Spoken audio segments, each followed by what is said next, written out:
The stars had never felt so cold.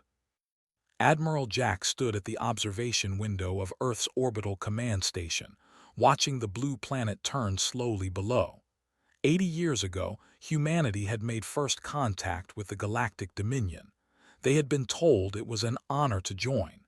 They had been told they would be welcomed as equals. They had been lied to. For 8 decades, humans had lived as second-class citizens in a galaxy that saw them as primitives. The Dominion controlled over 9,000 star systems. Humanity was allowed 3. Other species expanded freely across the cosmos. Humans needed permission to breathe. Had served in the Human Defense Fleet for 30 years. He had watched his people bow and scrape before alien masters. He had seen talented officers passed over because humans weren't considered capable of leadership. He had swallowed his pride 1,000 times because that was what survival required. But today, something had broken inside him. Today, he had received news that changed everything. The colony ship Hope's Journey had been carrying 12,000 civilians to a newly approved settlement world. Families, children, teachers and doctors and farmers who dreamed of building a new home among the stars. They had followed every rule. They had filed every document. They had done everything right. It hadn't mattered. High Prelate of the species had ordered the ship destroyed. His reason was simple. The ship had passed through a sector of space that was technically under dispute. No warning was given. No chance to change course. One moment, 12,000 human beings were alive and dreaming of the future. The next moment, they were ash and debris floating in the void. Ambassador Lisa Grant had demanded an audience with the Galactic Council, had watched the broadcast along with billions of others. He had seen Lisa, a woman who had spent 20 years fighting for human rights through diplomatic channels, stand before the assembled representatives of 1,000 species. She had presented evidence. She had cited laws. She had appealed to justice and decency and the basic principles that the Dominion claimed to uphold. The Council had laughed at her. Would never forget the sound of that laughter. It echoed across the galaxy, broadcast to every human settlement, every space station, every ship. The masters of the universe found human grief amusing. But it was words that truly sealed the fate of the galaxy. Ambassador Grant, the High Prelate had said, his translated voice dripping with contempt, you must understand something. The loss of 12,000 humans is statistically insignificant. Your species breeds quickly. You will replace them in a generation. The Dominion has far more important matters to address than the feelings of a minor species. Lisa Grant had stood in silence for a long moment. When she spoke again, her voice was steady. I understand perfectly, High Prelate. I will relay your response to my people. She had walked out of the council chamber with her head held high. She had not cried. She had not begged. She had simply left. Turned away from the window as his communication device activated. The face of President Daniel Hayes appeared on the screen. The president looked older than he had a week ago. His eyes held a weariness that recognized. It was the look of a man who had just lost his brother. 12,000 civilians. One of them had been the president's younger brother, his wife, and their 2 daughters. They had been going to the new colony to start a farm. Admiral, the president said, I need you at the emergency assembly. Every nation on Earth has agreed to meet.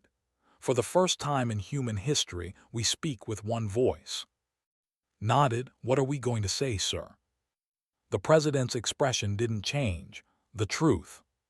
3 hours later, sat in the United Earth Assembly Hall, surrounded by representatives from every nation and territory on the planet. The room was silent. There were no arguments, no political speeches, no debates. Everyone knew why they were there. President Hayes walked to the central podium. He carried no notes. He needed none. 2 weeks ago, he began, a ship full of our people was destroyed. Mothers and fathers, sons and daughters, people who had committed no crime, people who trusted us to keep them safe. He paused. We failed them. I failed them. My own family was on that ship. The assembly remained silent. We have been members of the Galactic Dominion for 80 years. In that time, we have followed their rules. We have accepted their restrictions. We have smiled when they insulted us. We have bowed when they demanded submission. We did this because we believed that patience and diplomacy would eventually earn us respect. Hayes looked out at the assembly. We were wrong. The Dominion does not respect patience. They respect power. They respect strength. They respect those who refuse to be pushed any further. He straightened his shoulders. I have consulted with every government represented in this hall. The decision is unanimous. Today, the United Earth government formally declares war on the Galactic Dominion. Across the galaxy, beings of 1,000 species watched the broadcast with amusement. Humanity controlled 3 star systems. The Dominion controlled 9,000. Human ships were small and few. Dominion fleets numbered in the hundreds of thousands. In the great halls of the Galactic Council, High Prelate watched the human president with something close to satisfaction. Let them declare war, he said to his advisors. It will be over in days. Perhaps this will finally teach them their place. But in a quiet corner of the council chamber, an ancient being named Nara of the species watched with different eyes.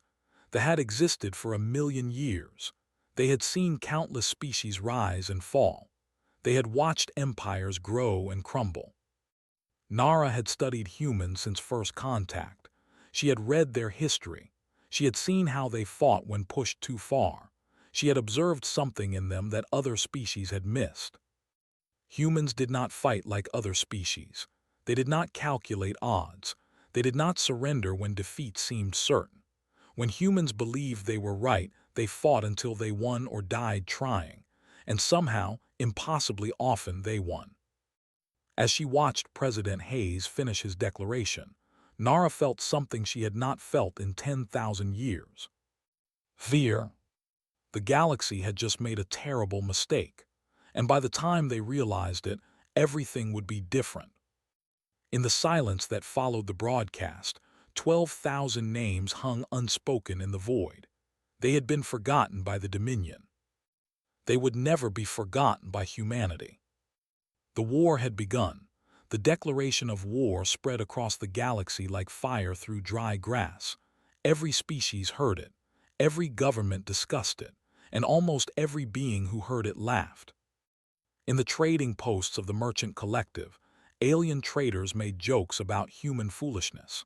In the military academies of the Empire, instructors used the declaration as an example of primitive thinking.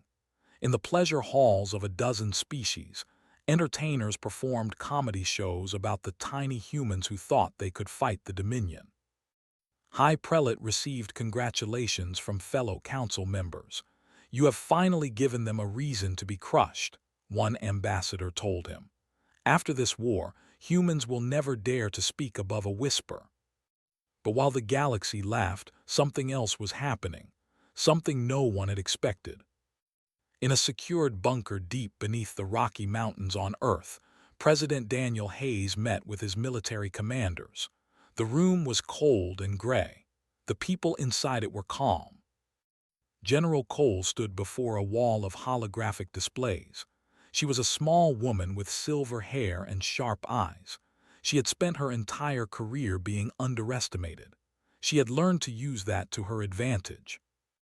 The Dominion believes we have approximately 150 combat-capable ships, she said. They believe our technology is at least 2 centuries behind their own. They believe this war will last perhaps 72 hours. She touched a control on her wrist. The displays changed, revealing images that made several people in the room gasp. They are wrong. The images showed shipyards hidden in asteroid fields. They showed weapons factories built inside hollowed-out moons. They showed fleets of ships that had never appeared in any official report. For 80 years, General Cole continued, humanity has played a role. We smiled. We bowed. We pretended to struggle with basic technology. Every time the Dominion inspected our facilities, they found exactly what they expected to find: a primitive species barely capable of space travel. She allowed herself a small smile. They never thought to look deeper. They never considered that we might be hiding anything. After all, why would insects try to deceive gods? Admiral leaned forward in his seat. How many ships do we actually have? 412 combat vessels, Cole replied. Each one built with technology that the Dominion has never seen. We didn't copy their designs. We didn't try to match their weapons. We created our own. She changed the display again. Technical readouts appeared, showing weapon systems and shield generators and engine designs that looked nothing like Dominion technology. Human engineers approached every problem differently than the Dominion expected. Our shields don't just block energy. They learn from every impact, adapting in real time to whatever hits them. Our weapons don't rely on the same principles as Dominion guns. We use kinetic acceleration systems that launch projectiles at speeds the Dominion considers impossible. And our electronic warfare capabilities, added a young officer from the corner of the room, can turn their own ships against them. The Dominion built their fleet to work together, sharing data and coordinating attacks. We can get inside those networks. We can make their ships see enemies where there are none. We can make their weapons target their own allies. President Hayes listened in silence. Finally, he spoke. How long have we been preparing for this? General Cole met his eyes. Since the day we joined the Dominion, sir. The first leaders of United Earth understood what we were dealing with. They knew that someday the Dominion would push us too far. They started building in secret from the very beginning. And no one knew. A few people in each generation. The secret was passed down carefully. Too many people knowing would have created risk. The Dominion has spies everywhere. Cole paused. We lost people along the way. Good people who gave their lives to keep this secret. They knew they would never see the day when we would use what they built. They built it anyway. Hayes stood and walked to the display. He stared at the hidden fleets, the secret weapons, the decades of preparation that had led to this moment. 12,000 people died because we weren't ready to fight, he said quietly. But we were ready. We just hadn't been pushed far enough. We couldn't start a war, sir, Cole said gently. We needed them to make the first move. We needed the moral high ground. Now we have it. The entire galaxy saw laugh at our dead. They saw him call our people insignificant. When we win this war, no one will be able to say we started it. Ambassador Lisa Grant entered the room. She looked tired but determined. The Galactic Council has formally rejected our declaration of war. They called it a meaningless gesture from a meaningless species. Good, said Hayes. Let them keep underestimating us. Grant nodded. There's something else. I received a private message from an observer named Nara. She asked for a secret meeting. She says she wants to understand our intentions. What do you think she wants? I think she's afraid. They are ancient. They've seen empires rise and fall. She sees something in us that the others don't. Hayes considered this. Meet with her. Tell her the truth. We're not fighting to conquer. We're fighting because we were given no choice. But also make clear that we will not stop until those responsible for the massacre face justice. As Grant left, Hayes turned back to his commanders. How soon can we strike? General Cole checked her display. Our fleets are already moving into position. The Dominion expects us to defend our 3 systems. They're gathering forces to invade our space. Then we won't be there when they arrive. Cole smiled. It was not a pleasant smile. Exactly. Instead of defending, we're going to attack. We're going straight for the military staging ground at Prime. It's the heart of their offensive capability. Won't that be heavily defended? Extremely. Over 2,000 warships, the largest concentration of military force in the sector. Cole's smile widened. They'll never expect us to be stupid enough to attack it directly. By the time they realize what's happening, it will already be over. Admiral rose from his seat. "I should get to my ship. We have a war to fight." Hayes shook his hand. "Bring our people home, Admiral, all of them. Every life matters." "Every life," agreed. As he walked to the transport that would carry him to his flagship, thought about the 12,000 names that had started this war. The Dominion had called them insignificant. They had laughed at human grief. Soon, the Dominion would learn the truth. They would learn what happened when you pushed humanity too far. They would learn that the species they had dismissed as insects had been watching, waiting, and preparing for 8 decades. The laughter was about to stop. The military fortress world of Prime was the most heavily defended location in the sector.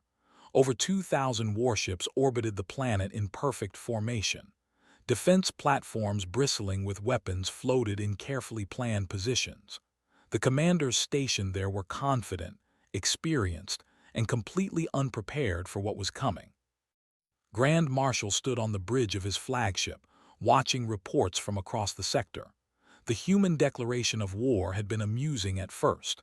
Now it was simply boring. His scouts had reported that human ships were gathering near there. Obviously, the primitives planned to defend their pathetic little territory. Had already planned the invasion.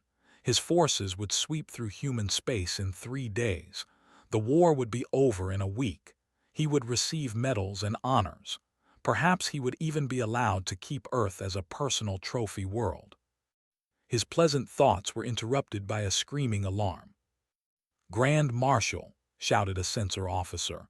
"Multiple jump signatures detected. Ships are appearing directly in the defensive perimeter."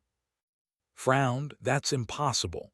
No one would be foolish enough to jump directly into our formation. Identify them." The officer's face went pale.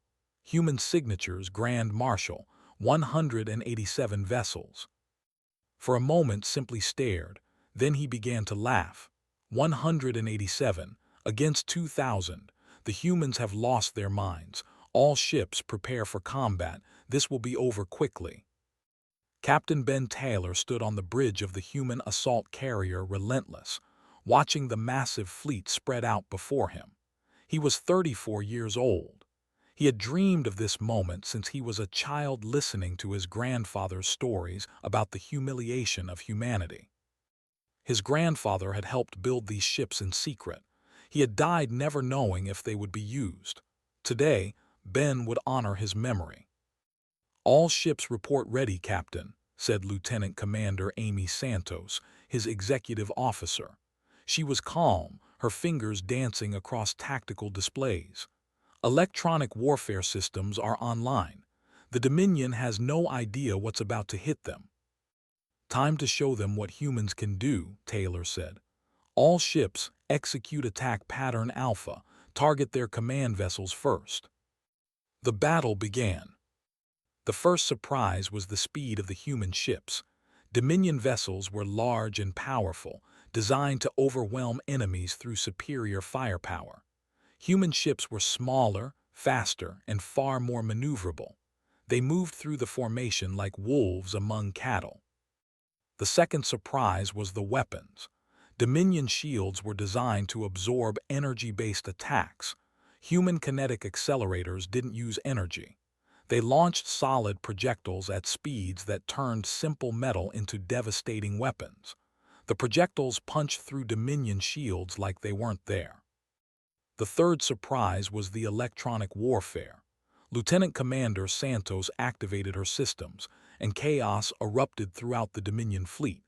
Targeting computers began to malfunction. Communication channels filled with static. Some ships began firing on their own allies, their systems convinced that enemy vessels surrounded them. Grand Marshal watched his perfect formation collapse into disorder. "What is happening?" he screamed. "Why aren't our weapons working?" "Our systems are being hacked," an officer reported. "They're inside our networks. We can't." The officer stopped as his own console sparked and went dark. On the Relentless, Captain Taylor led his carrier group into the heart of the enemy formation. Around him, ships exploded or drifted helplessly, their systems destroyed by electronic attacks. His pilots launched fighters that swarmed over the larger Dominion vessels, striking weak points with precision that seemed impossible. A commander managed to establish direct communication with the human ship. His face appeared on Taylor's screen, twisted with rage and disbelief. "Human, I am commander of the Empire. I demand that you surrender immediately. You cannot win this battle. Even if you destroy some of our ships, reinforcements will arrive. You will be crushed." Taylor looked at the alien face on his screen. He thought about the colony ship. He thought about 12,000 names that would never be spoken again. He thought about his grandmother, who had cried when she heard the news because she remembered a time when humans had been free. "You killed our children," Taylor said quietly. 12,000 civilians, families, people who had done nothing wrong. They were. "Don't," Taylor's voice was cold. "Don't tell me they were insignificant. Don't tell me they were acceptable losses.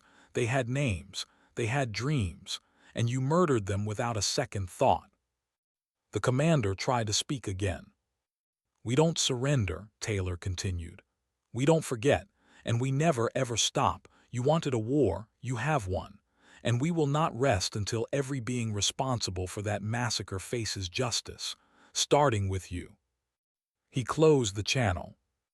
The battle raged for 6 hours. By the end, Prime had fallen. 800 warships were destroyed. 300 more were captured, their crews surrendering after their ships were crippled by electronic attacks. The fortress world's defenses were in ruins. Humanity had lost 12 ships, 12 out of 187. Grand Marshal survived the battle.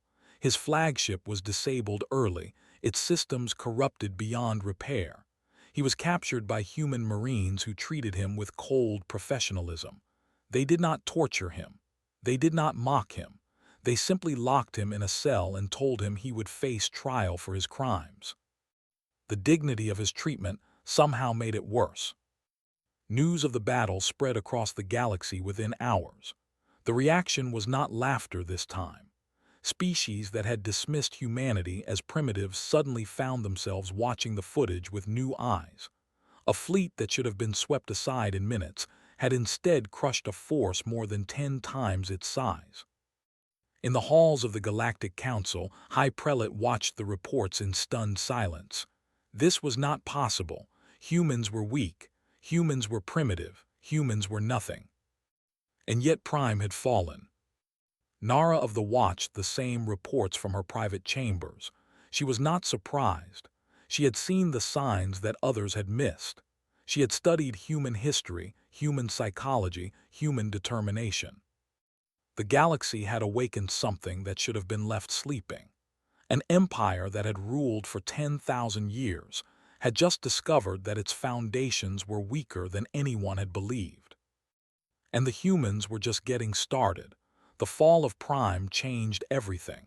What had begun as a joke became a nightmare. What had been dismissed as the tantrum of a lesser species became the greatest threat the Galactic Dominion had faced in 1,000 years. Admiral Jack commanded the combined human offensive from his flagship, the heavy cruiser Vengeance. In the 3 months since Prime, his forces had struck 17 major targets. They had destroyed shipyards and supply depots. They had crippled communication networks and command centers.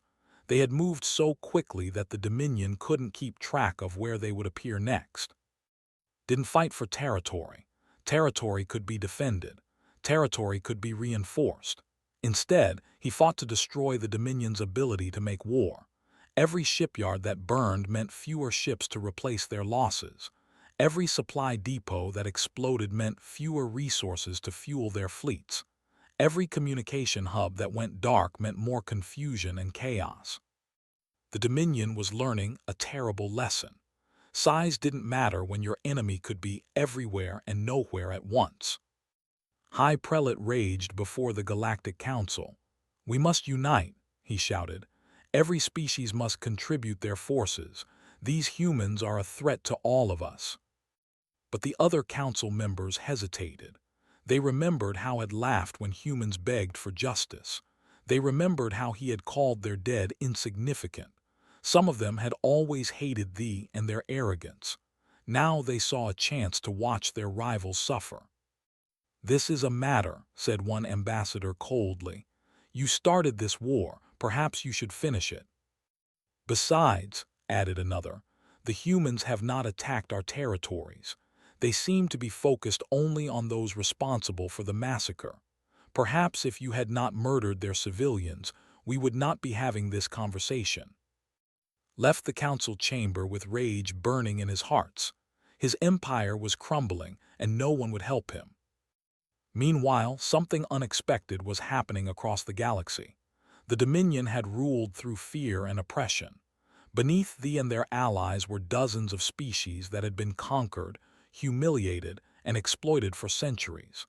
They had accepted their fate because resistance seemed impossible. But now they were watching humans fight back. They were seeing that the masters of the universe could bleed. Human broadcasts reached every corner of the galaxy. The messages were simple. "We are not fighting to conquer. We are fighting for justice. Any species that stands aside will not be harmed. Any species that has been oppressed by the Dominion can choose freedom." On a dozen worlds, oppressed species began to rise. Some simply refused to support the Dominion war effort. Others actively sabotaged military installations. A few joined the human fleets, providing intelligence and support. The Dominion was not just fighting humans anymore. It was fighting the ghost of every wrong it had ever committed. Sergeant Chris Wade was a ground forces soldier who had never expected to become famous. He was just a regular person doing a job. But war has a way of creating heroes from ordinary people. Wade's unit was assigned to liberate a prison world called 4. The Dominion had used it to hold political prisoners, beings from dozens of species who had spoken against the Empire. Many had been there for decades. Some had been born in the cells, children of prisoners who knew nothing but captivity. The liberation was broadcast across the galaxy. Cameras showed human soldiers opening cells and carrying out prisoners who were too weak to walk. They showed Marines sharing their food with starving captives. They showed medics treating wounds that had been ignored for years. After the liberation was complete, Sergeant Wade was asked to make a statement. He was tired and dirty and had not slept in 2 days. He stood before the cameras and spoke from the heart. "We didn't come here to conquer anyone," he said. "We came here because someone had to say enough. Enough cruelty, enough oppression, enough treating people like they don't matter." He gestured to the freed prisoners behind him. These people committed no crime except believing that everyone deserves to be treated with dignity. The Dominion locked them away and forgot about them. We didn't forget. Humanity doesn't forget. He paused, choosing his next words carefully. "I know there are a lot of species out there who are scared right now. They've heard about the war and they don't know what it means for them. So let me make something clear. We are not your enemies. We don't want to rule you. We don't want to hurt you. We just want to live in a galaxy where nobody has to be afraid anymore." The broadcast spread to every corner of the Dominion. On worlds that had known only fear, beings of 100 species watched a tired human soldier speak about dignity and freedom. Many of them had never heard such words from someone in power. Something shifted in the galaxy that day. The war was no longer just about humanity. It was about everyone who had ever been told they didn't matter. In her private chambers, Nara of the watched the broadcast with ancient eyes. She had lived for nearly 5,000 years. She had seen the Dominion rise. She had watched it grow cruel and corrupt. She had believed nothing could change it. Now she was watching a single species tear it apart. She requested a secret meeting with Ambassador Lisa Grant. They met in a neutral location, surrounded by security measures that hid them from both human and Dominion surveillance. "I come to discuss peace," Nara said. "This war cannot continue forever. There must be a way to end it." Lisa Grant looked at her with eyes that held no warmth. "Peace is possible," she said, But not until those responsible for the massacre faced justice, ordered the death of 12,000 innocent people. He laughed when we asked for help. He called our dead insignificant. Is a fool, Nara admitted. But surely there must be room for negotiation. The Dominion is weakening. If it collapses completely, the chaos will affect everyone, including humanity. We didn't want this war, Grant replied. We spent 80 years trying to earn respect through patience and diplomacy. Your council could have stopped this with one word of condemnation. You chose silence. She stood to leave. Peace will come, she said, but not until the galaxy understands that human lives are not insignificant, not until everyone responsible for the massacre answers for what they did, and not until the Dominion can never do something like this again. She walked out, leaving the ancient alone with her thoughts. Outside, the war continued, and the Dominion continued to crumble. The war lasted 11 months. In the end, the Galactic Dominion did not fall because humanity conquered it. Human forces had taken only a small portion of Dominion territory. They didn't have the numbers to hold thousands of worlds, and they had never intended to try. The Dominion fell because it was rotten from the inside. Centuries of cruelty had created enemies everywhere. When humanity showed that the Empire could be beaten, those enemies finally found the courage to fight back. On world after world, oppressed species rose against their masters. Trade routes that had functioned for suddenly collapsed as workers refused to cooperate. Military units that had been forced to serve the Dominion simply laid down their weapons and walked away. The empire that had ruled for 10,000 years crumbled like a sand castle in a rising tide. High Prelate was captured while trying to flee to a secret bunker in the outer territories. He had disguised himself as a common merchant, hiding among the refugees fleeing the chaos. A young soldier recognized him and turned him over to human forces. The soldier explained his actions simply. He brought shame to our species. We are better than this. Was brought before a tribunal composed of representatives from every major species in the former Dominion. Humans, despite having started the war, had only one seat at the table. They had insisted on this. The trial was not about humanity's revenge. It was about justice for everyone who had suffered under the old order. The proceedings were broadcast across the galaxy. Billions watched as evidence was presented. The order to destroy the colony ship, the records of other atrocities had committed, the policies he had implemented that caused suffering on hundreds of worlds. When it came time for the accused to speak, stood before the tribunal with defiance in his eyes. You call this justice, he said. I built an empire. I maintained order across 9,000 systems. I made decisions that lesser beings cannot understand. And now you judge me for the death of 12,000 primitives. Ambassador Lisa Grant rose from the human delegation. You still don't understand, she said quietly. That's why you lost. Sneered, then explain it to me, human. How did your pathetic species bring down the greatest empire in galactic history? Grant looked at him with something like pity. You saw us as weak because we valued every life. You thought that made us inferior. You never understood that our compassion is our strength. She gestured to the packed gallery, where beings of 100 species sat together. Look around you. Every species here was told they didn't matter. Every species here was oppressed and humiliated. But when we refused to accept the murder of our people, they saw something they recognized. They saw themselves. Grant walked closer to the accused. We didn't defeat the Dominion. We showed everyone who had been crushed by it that they didn't have to accept their fate. Your empire didn't fall to our weapons. It fell because you created more enemies than you could ever fight. Had no response. The tribunal found him guilty of crimes against sentient life. His sentence was not death. The new order being built refused to execute prisoners, even the worst ones.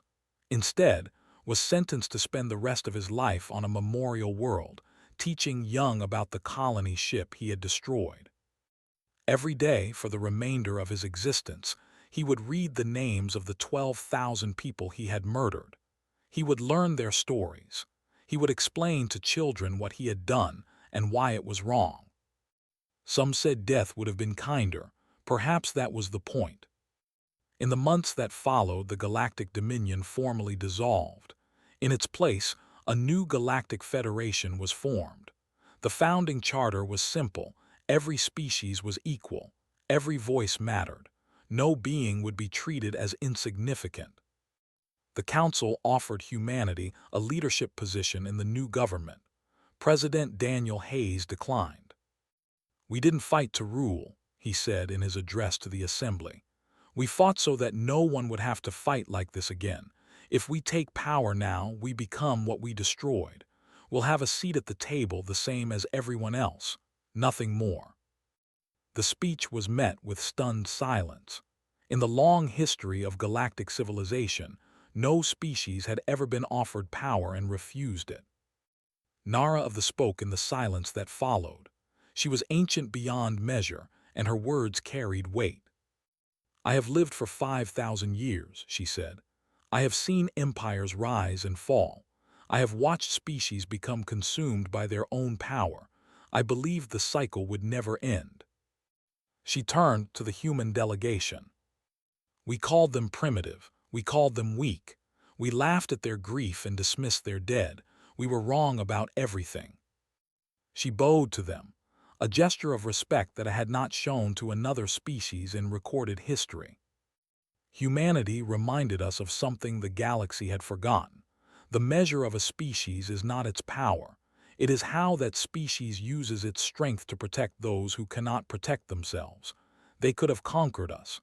They chose to free us instead. The assembly rose in acknowledgement. Humans, who had been treated as lesser beings for 80 years, stood as equals among the stars. 1 year after the war ended, Admiral Jack traveled alone to a specific set of coordinates in deep space. His small ship carried no weapons, no military crew, just him and a cargo of crystal flowers from Earth. At those coordinates floated a memorial. It was made of transparent crystal that caught the light of distant stars and scattered it into rainbows. 12,000 names were carved into its surface, each one glowing softly in the darkness. This was where the colony ship Hope's journey had been destroyed. This was where the war had truly begun. Stepped out in a pressure suit and placed the flowers at the base of the memorial. They would float there forever, preserved in the cold vacuum of space. He placed his gloved hand on the crystal surface, touching names he had never known in life. Families, children, dreamers who had wanted nothing more than to build a home among the stars. "We kept our promise," he whispered. "The galaxy will never forget you, and no one will ever call you insignificant again." He stood there for a long time, surrounded by stars and silence. The universe was different now. Not perfect, it would never be perfect, but different, better, and it had started here with 12,000 lives that someone had thought didn't matter.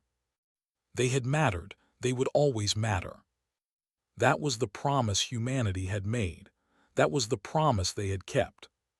The memorial floated in the void, a permanent reminder of what had been lost and what had been won.